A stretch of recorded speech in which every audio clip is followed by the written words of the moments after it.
Hey, what's up, everybody? Shane here from Crave Movies, and with me is Ben. Hey guys, how's it going? And today we're going to talk Indiana Jones and the Dial of Destiny. We saw the movie last Thursday in Toronto. Yeah. And Ben, before we really get into this, let's discuss those negative reviews that came out of the Cannes Film Festival.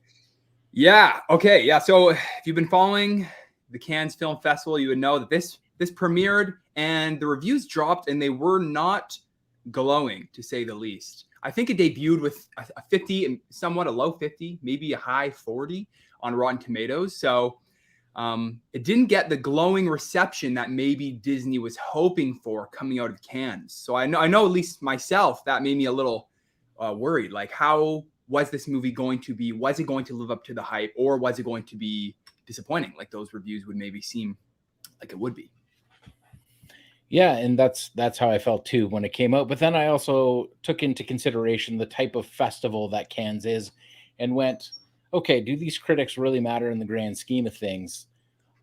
They're not the general public. They're not the general critics. They're more art house, and this seemed more like a farewell to Harrison Ford. That's true. And another film that premiered there was Elemental. And interestingly, that also got hit with some pretty negative reviews coming out of the festival. But now, since more critics have seen it, since the audiences have started to see the movie, that score has started to rise. It's got a lot of more positive buzz behind it ever since. Ever since, it's just going up and up and up when it comes to its critic ratings ever since it premiered. So it seems like Disney kind of took a little bit of a risk with putting both of those films at Cannes, and it backfired on them a little bit, because just some negative buzz was swirling around both of these films coming out of the festival. Yeah, so we just got a comment here from Kyle. I'm going to bring it up on the screen. And, I think he's right. He's just pointing out that other big films that have done successful at the box office and in the larger critic circles just didn't get that same love at Cannes. Yeah, for sure. And that's why I was always a bit confused on why they were bringing Indiana Jones to Cannes. I think it was definitely a Harrison Ford thing, like wanting to honor Harrison Ford and his legacy. And in that regard, it makes sense. But otherwise, I was like, they must be really confident in this movie. And I think they were maybe trying to capitalize off of Top Gun last year. But I think they just kind of missed the mark on, what kind of audience was going to enjoy this movie? What kind of audience was this movie for? And the Cannes critic crowd was definitely not it. Not at all. And before we went into the movie, I actually asked the Disney rep, what was their take on that. And she told me they knew that they were going to get negative reviews coming out of it when they brought it there, but didn't elaborate why they brought it there. So I think you're right. It was a farewell to Harrison Ford, this character. Yeah. And that's really all I'm going to say about that. So let's we're going to dive in here, but I want to talk about the trailer just a little bit because the trailer actually does a really good job of not spoiling the movie. That's true. Yeah, I didn't even think about that. But now, looking back on the trailers, they give you a good idea for what the feel of this movie is going to be, what to expect. But they don't give any sort of idea for what the plot is and what direction it goes in. So what were your thoughts? Just, let's talk the first 20 minutes. What were your thoughts the first 20 minutes? Okay. First 20 minutes. So the first 20 minutes of this movie it's like a throwback, right? It's the sequence that takes place in, I don't know when do you think the sequence took place? Like the 30s, right? So maybe the 40s, yeah. Maybe the 40s. So it de-ages Harrison Ford back to what he looked like during the original trilogy era, and gives us a bit of a throwback in the sequence, right down to the MacGuffin that they're chasing. And I really enjoyed it. Right when it opened, like, one thing that a lot of people are going to be talking about is the CGI when it comes to Harrison Ford and the de-aging, because it's, a little noticeable at times, and it's a de-aged Harrison Ford. So maybe that'll take you out of the scene a little bit. It did for me at times.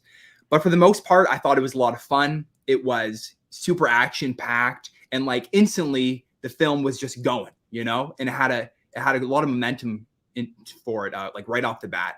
And Yeah, and it really was like a throwback to the Raiders, Temple of Doom, yeah, Last Crusade. Like it really captured that essence right away, right off the hop, threw us right back into those classic indie adventures. yeah, And it really kind of set the pace for the movie for me personally on what to expect moving forward, even though we were jumping into the future where he's now more retired, from the adventuring. I mean, he is retiring from his work and he's just beaten, bruised, and battered.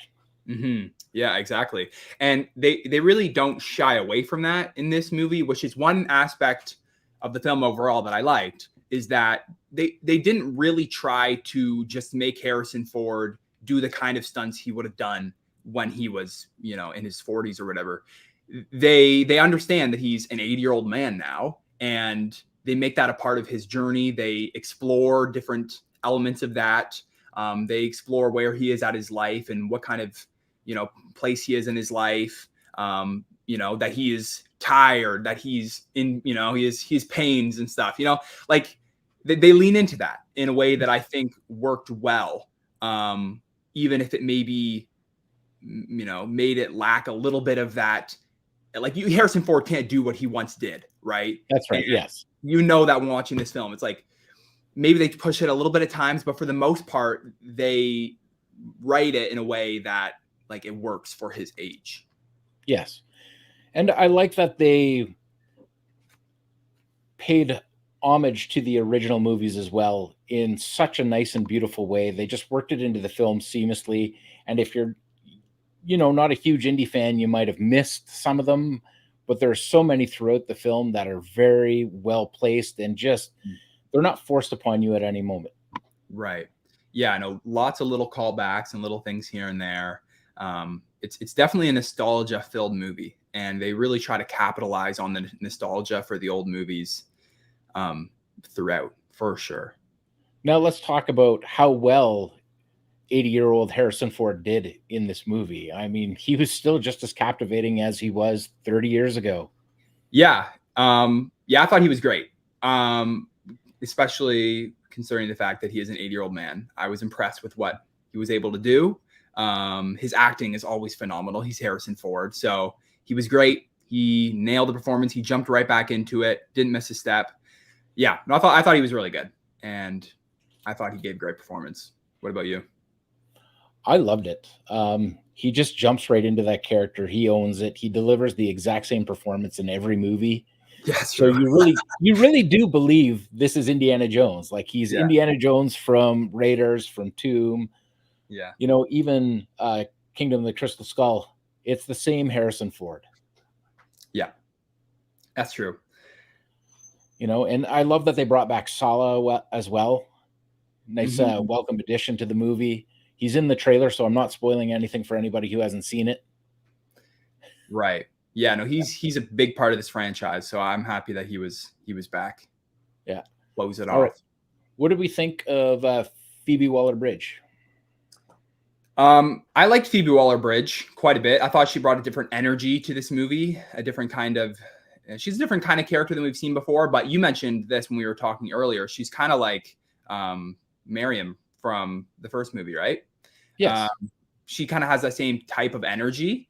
And she's obviously plays Harrison Ford's Indiana Jones goddaughter. So there's some unique kind of things that are through that relationship as well. And I thought she was good. She was a lot of fun. She's sometimes a bit of the comedic relief in this movie as well. And true. I thought she was fun. I liked her addition to the film. She had a nice little. I wouldn't say that she's taking over the Indiana Jones franchise based on her part in this. It just didn't feel that way. Kind of like the Shia LaBeouf from Kingdom of the Crystal Skull felt more like they were trying to pass on the torch for him to take over. And that didn't feel this way at all. It just felt like she was part of the story, like Marion was. Like I can't remember her name from Temple of Doom right now, but you know who I'm referring to. Yeah, and like the person from Last Crusade. Like there's been that, I've heard that going around, that some people are like, oh, they're trying to make her the next Indiana Jones. And I've honestly never understood that. I'm like, hasn't this always been a part of the franchise, that there is the female kind of co-lead throughout each of these films? It's always something that's been a part of these movies. Phoebe Waller-Bridge is just that person in this movie. Just like kind of like the Bond movies, right? There's always like a new Bond girl kind of with a Bond. new femme fatale. Yeah, exactly. So that's always been a part of this franchise, and I never really had a problem with it, and I've never really understood some of the backlash from that. And I thought she served that role well. She was good. All right, let's talk about James Mangold. He's a different style director than Spielberg, and that is completely evident in this movie. It's not that I don't want to say he just didn't capture that.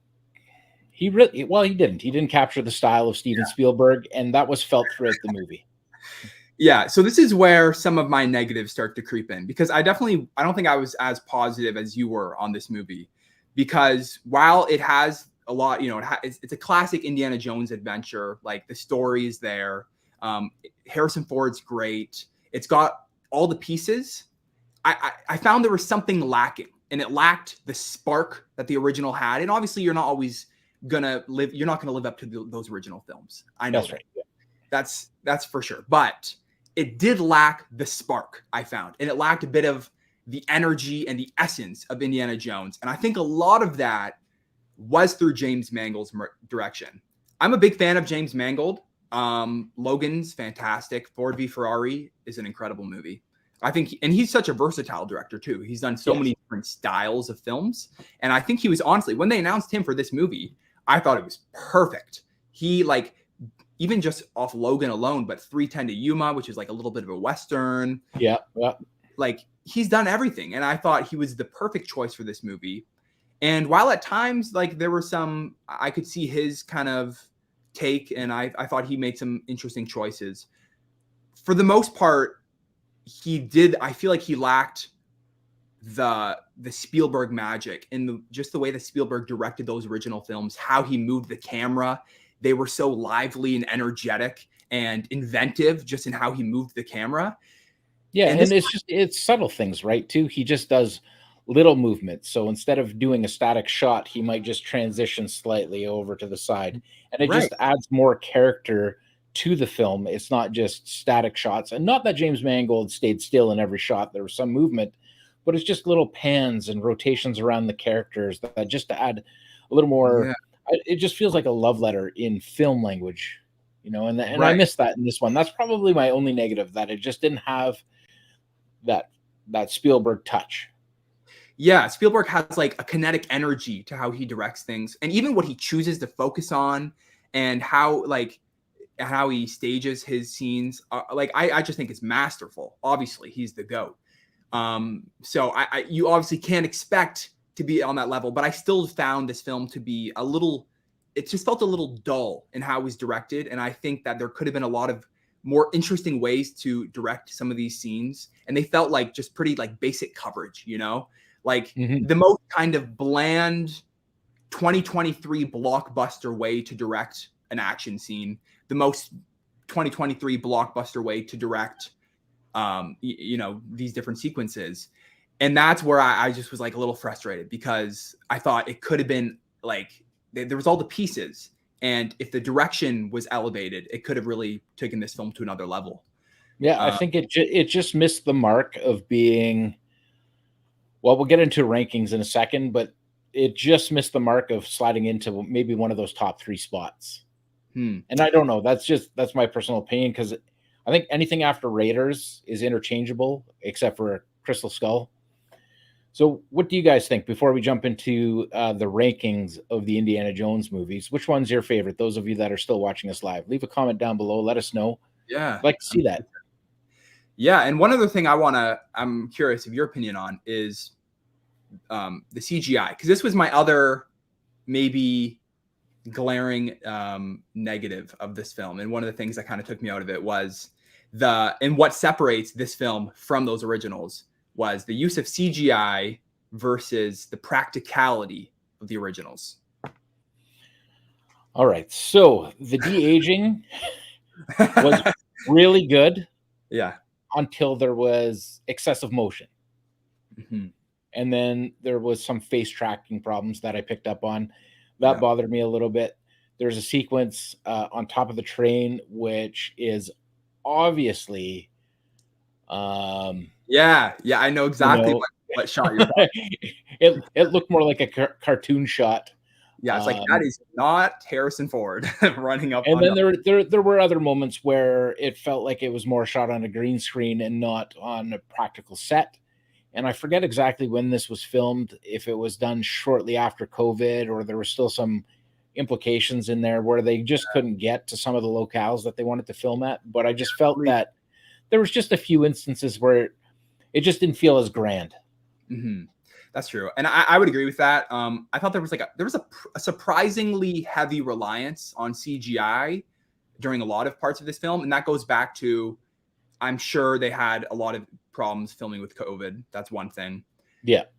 You're now working with an 80-year-old Harrison Ford, so again, you can't do some of the things that you used to do practically. That is another thing for sure. And you know, some other reasons in there as well. I know that they weren't, like, I heard James Mangold say in an interview that they weren't able to go to all the locations they wanted to, and they were kicked out of certain countries and had to kind of reshuffle. So that definitely played into it, but that is one thing that throughout the film kind of took me out of it. Was there was a lot of use, a lot of green screen, a lot of CGI action scenes, Mm-hmm. and I felt it. Like, there's one sequence that you see in the trailers where they're riding around town in the little car, right? Yeah. Even that, I felt the CGI and the green screen use throughout that. Even just some scenes where, like, there's one scene where they're on a boat. There's another scene, just a dialogue, just a scene where two characters are talking, and it was so clearly shot on a soundstage that it made me miss the feeling of those original films, that you just felt like you were in that world. You know, Yes. you really felt it because they were there. They went to those countries, and while there are parts in this movie that do capture that, I would say, especially in the third act, there were some parts that just really looked like 2023 CGI. And I was like, man, You're not wrong. You're not wrong. Pretty No, I let those slide. Like, that Yeah. didn't bother me as much because maybe a lot of that account. won't bug a lot of people. That, like, Yeah. maybe a lot of people will just kind of not take notice in that at all. Maybe that's just a me thing. But Now, one thing we didn't talk about there, Ben, is Mads Mikkelsen. Oh, yeah. I mean, what a villain. Yeah. I mean, Mads is perfect in it. Well, he's not perfect. He's great in everything he's in. Mm-hmm. I just love his portrayal of characters, and as a Nazi scientist, you know, we kind of get that sci-fi element once again, but not quite the same as Crystal Skull. Mm-hmm. But all of the Indies movies have a little bit of a sci-fi element to them.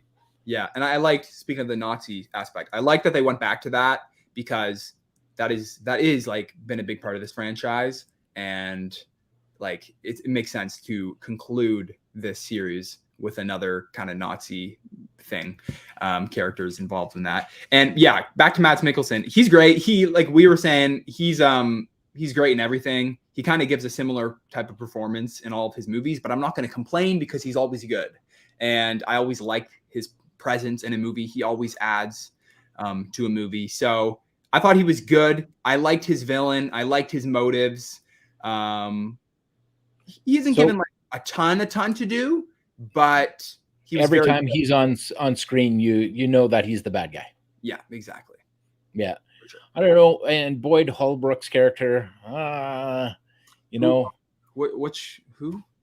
Boyd Holbrook. He played Clabber. He was the guy that kept shooting everybody. Oh, that's not a spoiler, by the way. Oh yeah. You weren't a fan of him? No, I just felt like he was an over-the-top villain, just a little over the top.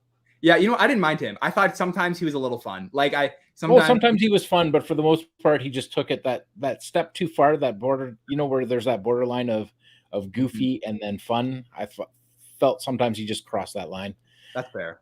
Now, we got another comment here from Kyle I'm just going to bring up, and he saw a ton of behind-the-scenes stuff, and it looked like they shot a lot of it on location, but I forgot totally about Harrison's shoulder injury. Yeah, true. I didn't think about that either. And you know what?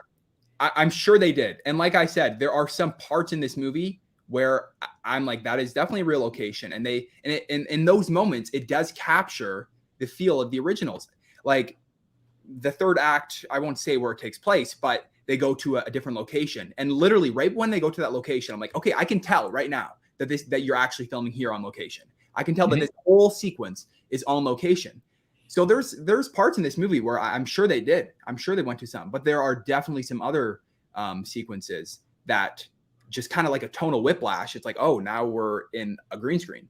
And that back and forth was what made it a little inconsistent. So, yeah. And I'm again, like, yeah, Harrison Ford is 80 years old. He got a shoulder injury. They were doing this through COVID. So I'm going to give him some grace. And I understand that they, like, and it's very hard to even pull off a big production like this. Right. So and it's still a fun movie, regardless of all that stuff. It really is a classic indie adventure.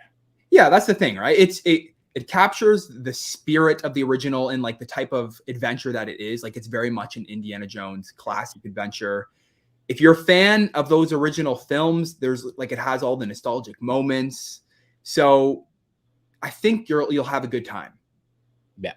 So all right, Ben, what's your favorite indie movie? You and I have the same one. It's Raiders. Oh, for sure. Raiders of the Lost Ark.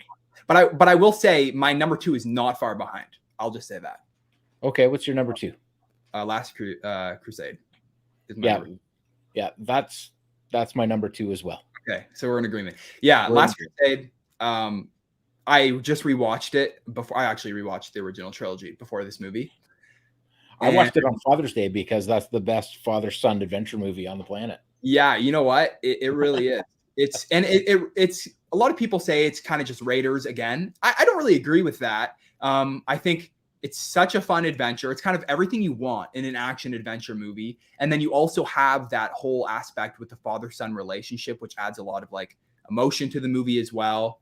It has lots of locations, a lot of different type of action sequences. It's the adventure that they're on is super fun. I love the mystery. Yeah, and I love throughout the movie that he calls him Junior. Yeah, I know. It's great. I love the relationship. Sean Connery is amazing in that movie. He's so good. And again, it's incredibly directed. Like it's so well directed from Spielberg, and like it's just so much fun. I love both of those two movies are very actually really close. But Raiders is still got to be one. So we have some comments here. I'm just going to bring up one of them.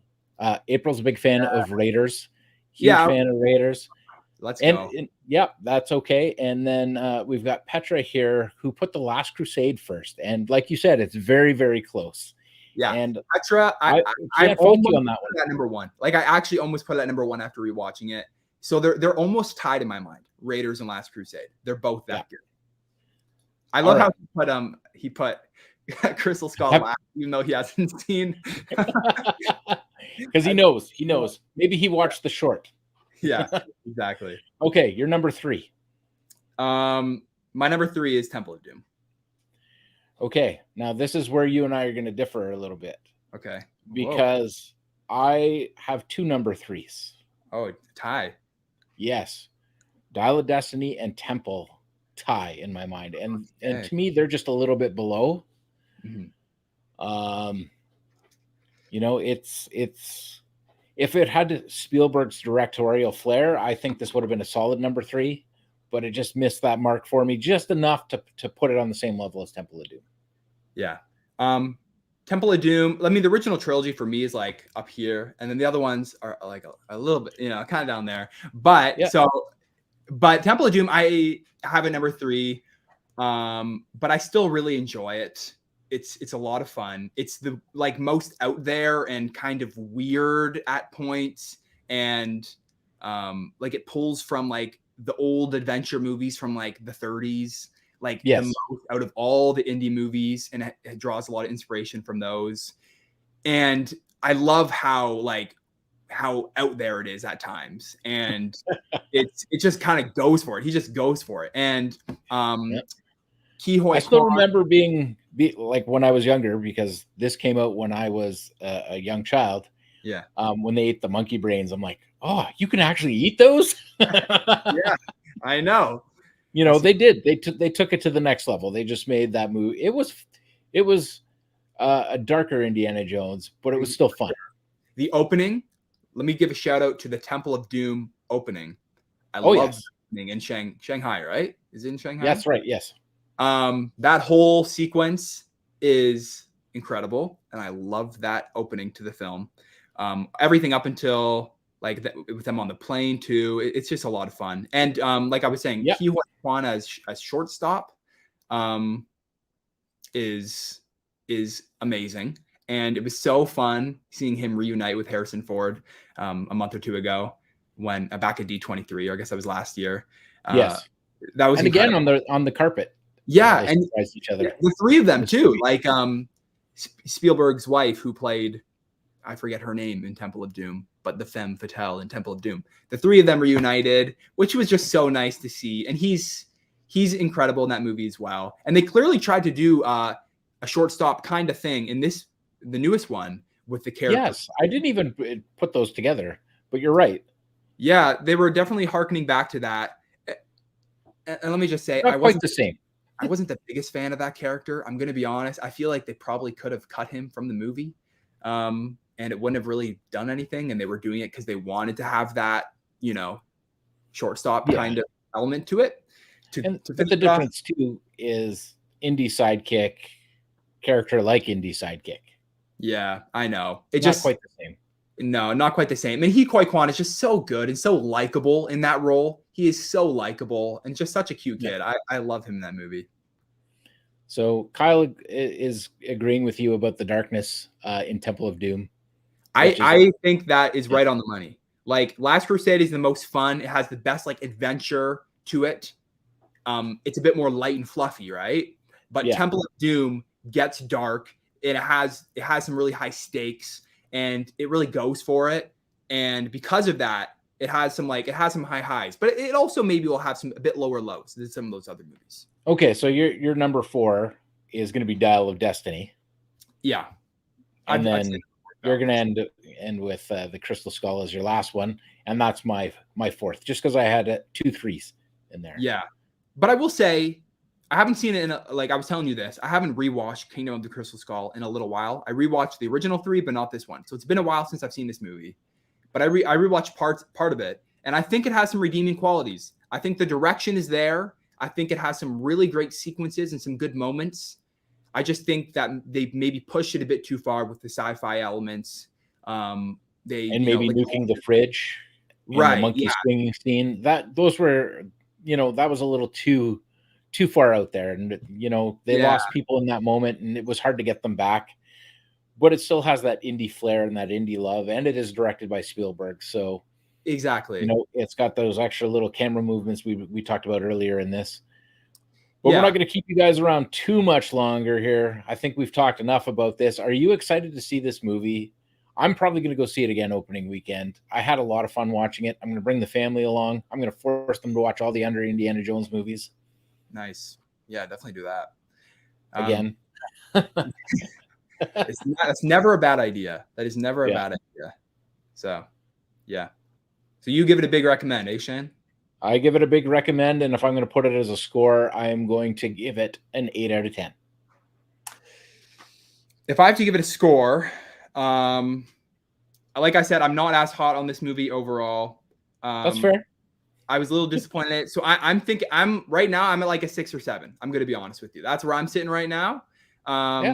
It could change, but yeah. So, but yeah, let us know in the comments how excited you are for this film. I think that if you're a big indie fan, you'll probably have a good time. But yeah, it's made for indie fans. For sure. 100%. For sure. All right. Well, thanks, Ben, for joining me for our first ever live first review. Live stream, guys. We'll be doing lots of these, lots of different discussions. We're planning on doing some live spoiler discussions of some films as they drop. So be on the lookout for those coming soon. Yep. Yeah. All right. And with that, I'll say we'll see you next time. Thanks for watching.